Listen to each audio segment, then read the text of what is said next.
suis en compagnie de notre député Pascal Bérubé et du chef du Parti québécois, Paul Saint-Pierre Plamondon. Tout d'abord, M. Plamondon, merci de vous être déplacé ici pour venir rencontrer la communauté d'Amqui. Justement, d'ailleurs, pourquoi c'est important pour vous d'être ici? Ben, c'est vraiment de marquer notre soutien. Évidemment, c'est Pascal qu'il faut remercier. C'est lui qui, dans les heures qui ont suivi, a fait le travail. Comme chef, j'ai répondu à l'invitation du premier ministre pour que ce soit clair que ce soutien-là, il est là. Maintenant, je pense que notre responsabilité comme politicien, c'est pas juste d'être dans le symbole.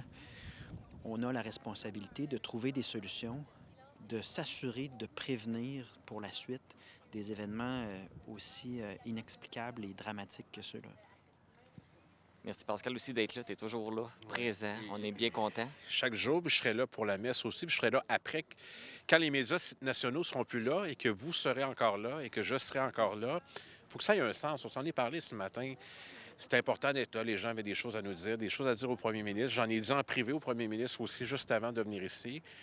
Il y a beaucoup de choses. Évidemment, la prévention, la santé mentale, c'est pour tout le Québec, mais aussi particulièrement dans cette région. On apprend ce matin dans un quotidien, moi je le savais déjà, pas de ressources psychiatres, psychologues à moins de 100 km. Ça, c'est une réalité. Puis à Matane, 7 ans que le poste est libre. Là. Ça, c'est une réalité où on peut intervenir pour prévenir. Pas tout le monde qui va passer à l'acte, mais prévenir pour pas qu'il y en ait d'autres. Pour le reste, une fois qu'il y a une tragédie, qu'est-ce qu'on a comme infrastructure? Je me permets de vous nommer un certain nombre d'éléments. Ça va faire la 5e fois demain que je fais la route Matane-Amqui sur la route 195. Aucun signal cellulaire. Si une tragédie comme celle-ci est arrivée là-bas, est-ce que ça aurait retardé l'intervention? Est-ce qu'on aurait perdu des précieuses minutes? Évacuation médicale, on n'en a pas ici. Il faut aller à Montjoly, il faut aller à Matane. On va sortir à Montjoly. On pourrait penser à un hélicoptère. Bon, il y a différentes structures qui existent. On s'en est rendu compte avec beaucoup plus de force. Pour le reste, quand on a un cas d'orange à l'hôpital d'Amqui, est-ce qu'on a tout ce qu'il faut? Ça s'est très bien fait. Hommage paramédics, pompiers, policiers, personnel soignant. Je ne peux pas m'empêcher de penser à tout ça. C'est ça ma responsabilité. Ça ne nous ramène pas les gens qu'on a perdus. Ça ne ramène pas nécessairement rapidement les gens qui sont encore sous observation. Là, il y a des gens qui sont encore blessés gravement. Mais tout ça vient ensemble. Le temps du rassemblement, on l'a bien senti. À l'Église, ça va être très émotif demain avec Monseigneur Grondin. Mais il faut que ça se transpose en action. Pour ce qui est du chef du Parti québécois, mon ami Paul, ça fait 2 fois qu'il vit ça. Il a vécu Laval aussi. Et il ne le dira pas, mais quand on est père de jeunes enfants, on pense à l'avenir. Et que nous réserve l'avenir dans une société où il y a beaucoup de haine? Paul l'a évoqué souvent. L'isolement. Ça nous bouscule parce que comment on peut être utile? Qu'est-ce qu'on peut faire? Je pense qu'on a passé des messages au premier ministre aussi, puis on s'assurera des suivis. C'est ça, on en parle beaucoup, il en arrive beaucoup. On répète toujours qu'il faut faire des choses, mais concrètement, qu'est-ce qui peut être fait quand même rapidement? Parce que c'est quand même des dossiers, c'est quand même lourd. C'est pas évident des choses. C'est des choses qu'on peut pas nécessairement prévenir. On peut le prévenir, mais il faut aller chercher l'expertise, là. C'est-à-dire que le rôle du politicien, c'est pas d'avoir l'expertise dans tous les domaines, mais c'est de mobiliser les experts lorsque une situation requiert une solution. On sait qu'il y a beaucoup d'individualisme, beaucoup d'isolement. On sait que la prise de drogue influence énormément la santé mentale. On sait également que la haine sur les médias sociaux a changé le portrait de la santé mentale au Québec.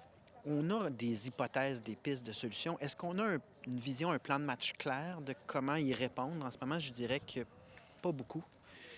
Et là, on a une responsabilité comme politicien de travailler avec toutes les connaissances, tous les experts qu'on peut ramener au même endroit pour arriver avec des réponses qui sont fortes.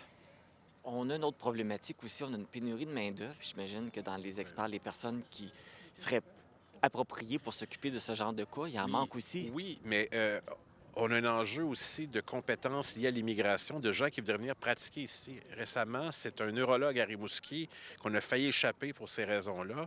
Mais il y a également des compétences de gens qui sont issus de l'immigration, infirmières, par exemple, intervenants qui pourraient venir ici. Est-ce qu'on peut s'assurer de régler ça, puis que l'immigration de ces personnes-là, compétentes, puisse se faire en région? D'ailleurs, on proposait 25 Ouais. Puis en comme général, cible. on ne peut pas dire que les services en région sont équitablement répartis par rapport aux services dans les grands centres. C'est un problème qui est récurrent. Ça fait l'objet de plusieurs discussions en campagne électorale. Mais nous, on identifie toujours un sous-investissement. Quand on regarde objectivement, c'est quoi les services à la population dans certaines régions vis-à-vis les grands centres, c'est pas équitable, puis ça a des conséquences.